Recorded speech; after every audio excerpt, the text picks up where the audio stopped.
भाई आतफ साहब अगर तुम सुन रहे हो तो जनाब थोड़े वास्ते शेयर कर रहे हैं हो जे लड़िया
लो जी दूल्हा साहब के रिक्वेस्ट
मनो लगता है बुझाई जाओ यार क्या करो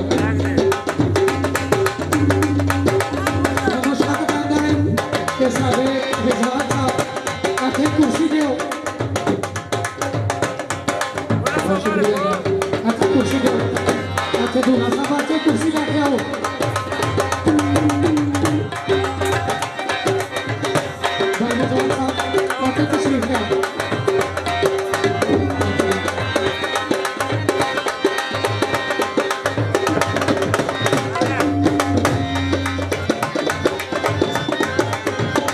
रिजवान साहब, एक मिनट जी, भाई रिजवान साहब बन रही है, कैमरा चल रहा है।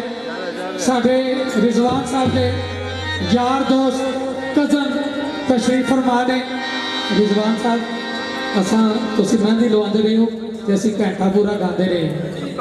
जेडे रिजवान साहब के यार दोस्त कजन रिश्तेदार बैठे ने, इन्हां दे सिर ते एक वड्डी जी वेल रखो ते असीं प्रोग्राम शुरू करिए। प्रोग्राम शुरू होना है। रिजवान साहब माशाल्लाह यार दोस्त रिश्तेदार सारे दे सकते हैं। लो जी दूल्हा साहब के ठीक है। और इन्हों का जिगरी यार है जरा वो आतफ है जनाब, ते इन्हों का माशाल्लाह मालिक हालिक इन्हों सेहत तंदुरुस्ती दे जिंदगी दे। हूँ प्रोग्राम का मजा आना है और हूँ प्रोग्राम शुरू होया है।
यार दोस्त ने माशाल्लाह से तशरीफ ला लो।